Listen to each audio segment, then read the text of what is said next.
السلام عليكم ورحمة الله تعالى وبركاته. waxaad ku soo dhawaataan darsigii labaad ee naxwada. darsiga hore waxaan uga soo hadalnay kalaam, waxaan u sheegnay inuu saddex u qaybsamo: isim, ficil, xaraf. waxaan kaloo ka hadalnay kelima, waxa la dhahaa in isimku waa kelima, ficilkuna waa kelima, xarafkuna waa kelima. maxay la shay waliba ama saddexduba waxay ku rumoobayaan kelima. maanta waxaan qaadan doonaa mid ka mid ah kalaamka qaybihiisa oo ah isim. darsigeennana waxaan uga hadli doonaa kelimada isim, kelimada ficil iyo kelimada xaraf. casharada dambe ayaan uga hadli doonaa. waxaan ku hormari doonaa kelimada isim.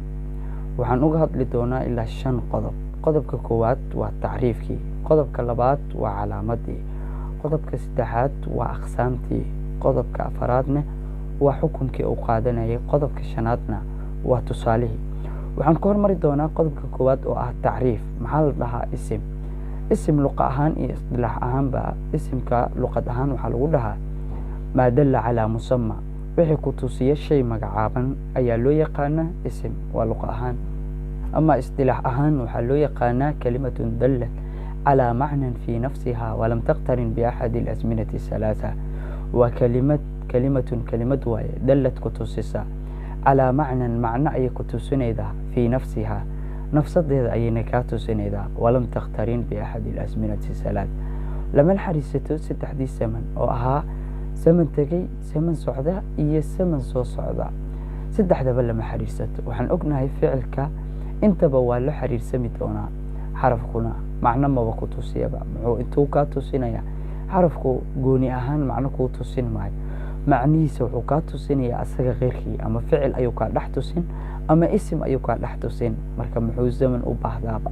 waxa zamanka u baahan waa ficilka, ama isimku zaman uma baahnaa, balse macno ayuu ku tusiyaa. macnahaasna wuxuu kaa tusiyaa nafsadiisa, wax zamanana uma baahnaa. tacriifkiisa waxaan ka dheehan karnaa kelimad inuu yahay, oo yacni mid waliba horta waa kelima. ficilku waa kelima, isimku waa kelima, xarafkuna waa kelima. kelimad wey dallad calaa macnan, macno ayuu ku tusinayaa. macnaha uu ku tusinaya waxaa weeyaan, haddii aan iraah muxamed, daato mushakhisa oo taagan ayay ku tusinaydaa. nafsadiisa ayuuna kaa tusinayaayo muxamed haddaad tiraa isla nafsadiisa ayaad waxaad ka fahmaysaa inuu magac u yahay insaan oo dakara. marka macnaha nafsadiisa ayuu kaa tusiyaa. wax zamanana lama xariisado. yacni kelimada muxamed markii aad maqasho, zaman tegey, sama jooga kama dhihanaysid. marka inta waa qeexitaankii. waxaan u gudbi doonaa qaybihiisa. isimka waxaa loo qaybiyaa 3: daahir iyo mudmar iyo yacni mubham. daahirka waa mid muuqda, wixii muuqdo dhan soo hosgelaya, waana 8 u qaybsamaa. daahirka oo dhan waa 8, ma badna, 8 weeye. yacni baabu macrifatu calaamaati اlicraab, asaga ayaan ku daraasay doonaa. 8 ayaan ku daraasay doonaa, wayna kugu soo laalaaba doonaan. daahir kan ugu horeeya maxaa loo yaqaanaa? daahir. kan labaad waxaa loo yaqaanaa mudmar, oo daahirka ayuu bedel ka yahay. kan ugu dambeeyana mubham, waa qarsan yahay. min alibhaam ayuu ka imaaday, wuu qarsan yahay. yacni laakiin qariino wuxuu wataa farfiiqid ah. haadaa kan, aadii tan, alladii kii, saa noocaasu mid waliba marka waa isdul jooji doonaa. waxaan ku hormari doonaa daahir. daahir maxaa la yidhaha? horta qeexitaan ayuu leeyahay. daahirka waxaa weeyaan maa dalla calaa musamaah.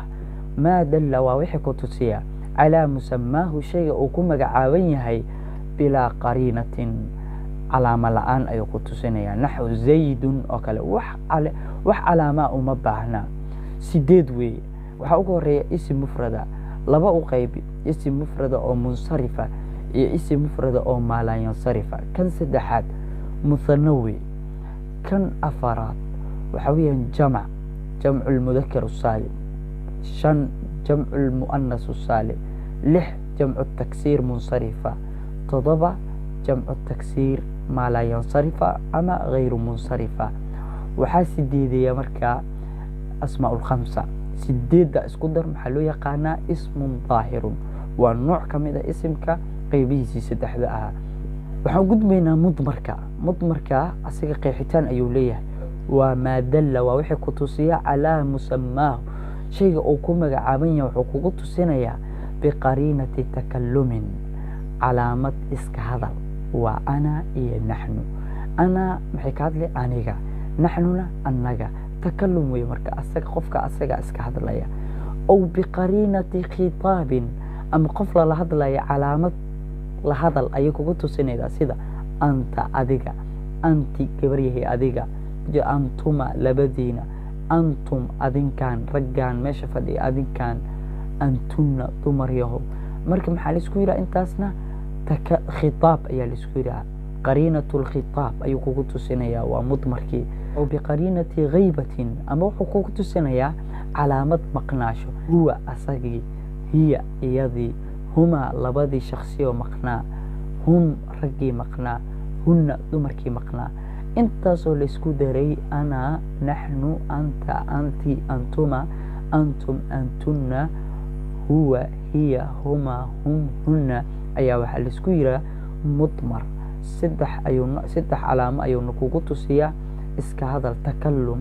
iska hadal qofku inuu iska hadlo labaa loo isticmaalaa ana oo loo isticmaalaya qof keligiisoo iska hadlaya iyo naxnu oo loo isticmaalaya mutakalim maca kayrihi qof iska hadlaya iyo qeyrkii qof qeyrkii u hadlaya asagana wuu ku jiraa markaasuu leeyahay annaga macno kale way qaadataa ninka mucadamu nafsi kan isla winata u isticmaala annaga oo ku leeyahay naxnudaas marka macaanidaasay qaadataa ama waxa weeyaan kan labaad khitaab weeyaan anta anti antum antum shantaas maxaa la isku yidhaha khitaab dad lala hadlayo way ku hortaagan dadkii maqnaana waa shan ghaybaa loo yaqaanaa huwa hiya humaa hum hunna marka intaa mudmara la isku dhahaa kan saddexaad waxaa loo yaqaanaa ism mubham qeexitaankiisana waa maa dalla calaa musammaa shayga uu ku magacaaban yahay ayuu wuxuu kugu tusinayaa biqariinati lishaara ishaaradu markaa way qaybsantaa lilqariib kuwa dhadhow waa la ishaaraa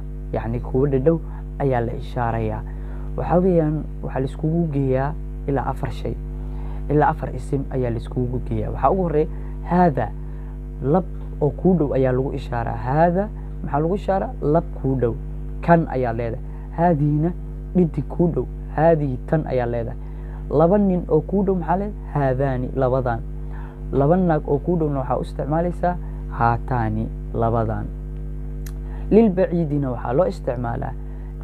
lilbaciidina waxaa loo isticmaalaa saddex daalika waa mufradkii oo mudakarka oo kaa fogaa daalika ka ayaa leedahay mu'anasadii kaa fogeedna waxaa leedahay tilka taas ayagoo isku jirana maxaa leedahay oo jamaca ulaa'ika kuwa mararka qaar inaan insaan la ishaarina dhacdo waxaa la ishaarayaa makaan labaa lagu ishaaraa hunaa oo ah qariib hunaa halkan ama yacni makaan fog hunaaka halkaa marmar hunaalika ayaa la dhahaa macno male marka intaa maxaa la dhahaa biqariinati ishaara asmaa ishaara isku soo hosgelaya calaamada farfiiqa ayay kugu tusiyaan ism mubham ayayna hosgelayaan ama wuxuu kugu tusinayaa biqariinati sila qariino loo yaqaana qariinatu sila waxaa ka dhalanaya asmaa ulmawsuulaat ayaguna waxaa weeyaan ism mawsuul waa wixii ku tusiya shay gooniya ayuu ku tusinaya waa ismun yadullu calaa shayin muxadad mawsuulka ismiga ayaa waxaa loo qaybiyaa laba khaas iyo mushtarik khaaska waxaa lagu bixiyey macnahan oo wata asaga unbaa loo isticmaalaa macnahan oo wata lafdigan unbaa loo isticmaalaya waxaa ka mid ah alladii oo loo isticmaalaya mudakarkii oo mufradka ah alladii kii ayaa leedahay haddii musana u baahato maxaa leedahay alladaani labadii ayaa leedahay jamac haddaa u baahato oo mudakara alladiina ayaad leedahay mufrada mu'anathana waxaad leedahay allatii laba haddaad u baahato kuwo badanna allaa-i iyo allawaati iyo allaati intaba la isku dhahaa marka waa jamac oo mu'anatha oo dhadiga weeyaan intaas marka waa khaas marmaruu marka mushtarik noqdaa mushtarik man iyo maa iyo almawsuula loo yaqaano ism faacil ism mafcuuli gashaa iyo duu oo bimacnaa alladii ah duu bimacnaa saaxiba waa asmaa ulkhamsay ku jirtaa duu bimacnaa alladii oo duukii duukii waxay mawsuulka ay soo gelaysaa waana mushtarik macnaheeda dhowr nooca loo isticmaali karaa ذا ayaa kamida oo bimacnaa alladii ah waa ka inta marka man iyo ma iyo al iyo waxa weeye duu iyo daa mushtarik wey man tusaale ahaan qolo jamac ayaa lagu idlaaqi karaa man maxaa la dhihi karaa qof maana waa la mid dhammaan waa la mid marka kuwa waa mushtarik macnihii aan soo sheegnay ay wadaagayaan maxaa loo bixiyay marka shantan dambana mushtarik ayaa loo bixiyay